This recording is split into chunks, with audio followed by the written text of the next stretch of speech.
Saltburn is a movie that has not ceased hold of my mind since I watched it, finding myself struggling to digest and classify it. It stars Barry Keoghan, Jacob Elordi, Rosamund Pike, Richard Grant, Archie Madekwe, and first-time actress Alison Oliver in a beautiful-looking movie about an outsider being invited to an eccentric classmate's estate for an exciting summer. The experience of watching this movie was, in short, painfully tense, where the shifting sands of the alien world we voyeuristically peek in on with our main character, Oliver Quick, slowly but surely reveal a much darker, uglier underside than appearances would have you believe.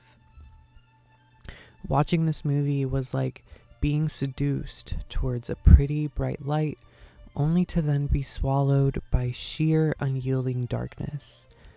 My best friend and I went into the theater expecting a Call Me By Your Name meets Pride and Prejudice type of drama, where the craziest thing that could happen would be someone throwing a wine glass at a matriarch, or having some climax involving a deep outpouring of long repressed emotion. Needless to say, the cookie did not crumble the way impressions would have you believe. As the runtime advanced, and I sat bewildered by the events on screen, that general theme is what I kept coming back to. The way that beauty can betray us like a Venus flytrap, veiling truth under the illusion of carefully curated appearances. The fact that I walked out of this movie thinking I'd just seen some of the most shocking, pearl-clutching moments of this year that happened to come from such a gorgeously put-together movie can't be understated. If nothing else, this was a visually stunning movie. Saltburn was like the aesthetic sibling of Sofia Coppola's Marie Antoinette, the way it mishmashed modern influences against period piece settings the way that it did. Like the shot of Converse as Marie Antoinette tries on the actually period-accurate shoes. Both it and Saltburn have a brilliant eye for aesthetically striking shots that also imbue the movie with electric and rebellious energy. And even with the square aspect ratio that it was filmed in, Saltburn continuously manages to fill the screen with eye candy, especially Jacob Elordi. The setting is summer novel gold.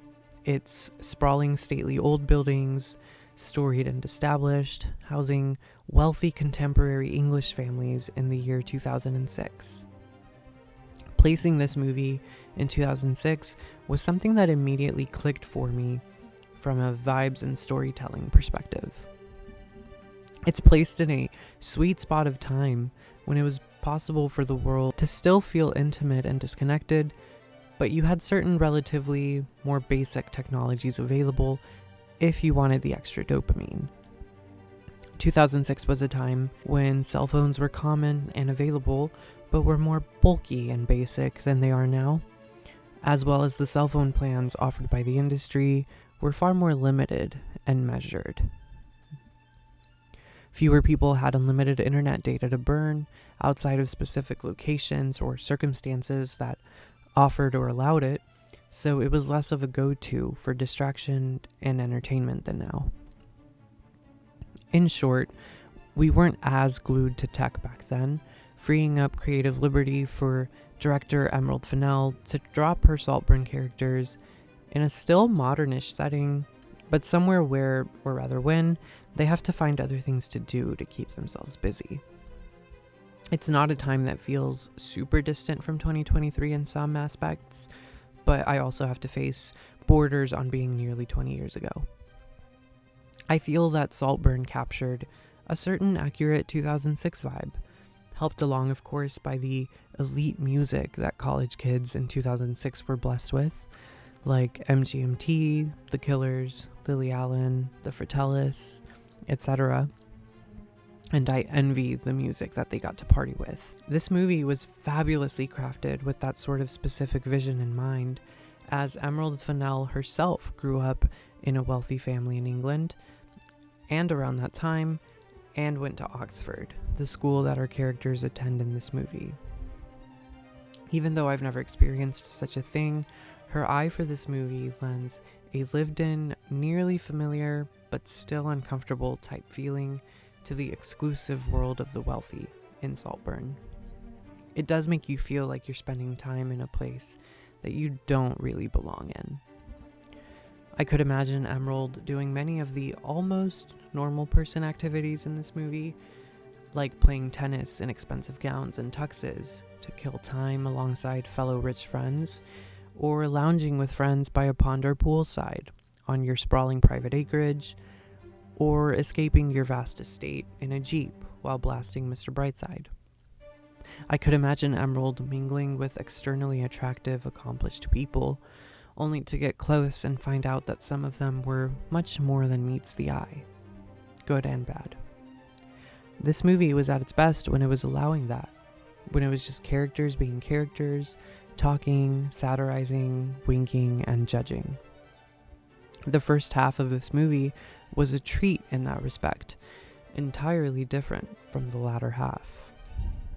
As this movie continued, I found myself growing silent, still, and more disturbed. The story may have been unsatisfying to me and what my expectations were, but if I reflect on the themes of beauty, appearance, veiled truth, masks, it does make sense that on a more macro level, the movie itself was designed to look one way and then turn out a completely different way, and in this case, a genuinely ugly way. It put on a front and then slowly took the mask off and revealed and recontextualized everything that came before it. This movie pulled me in, hook, line, and sinker, from the very beginning, which starts with showing you things that don't come in till much later in the film, along with some main character narration from then. You are left teased and longing to know the context and figure out where this could go.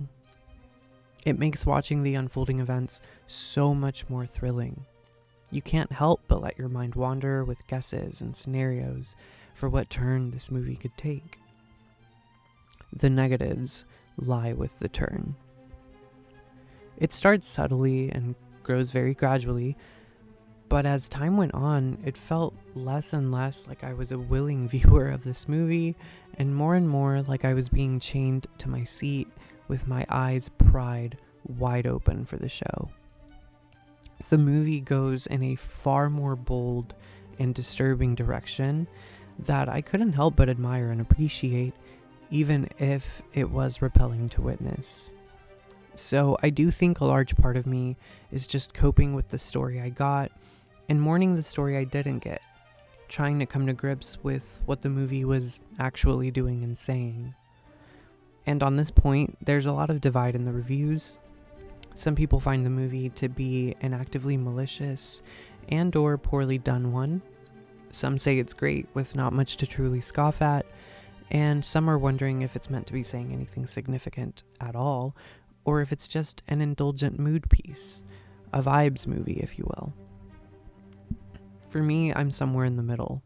Knowing what I know now, I think on a second watch, I could allow myself to be washed over by the luxury, by the discomfort and pain, by the twists and turns, and most especially by the excellent performances.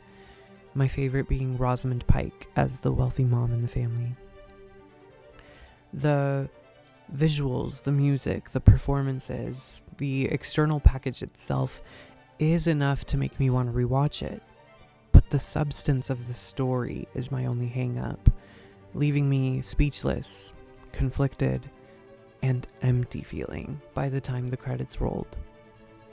Judging from Emerald Fennell's directorial debut, Promising Young Woman, and the abruptly dark turns that movie takes, and how draining it all ends up being, similar to how I felt by the end of Saltburn, this is not an accident, and I do give credit to Emerald for that.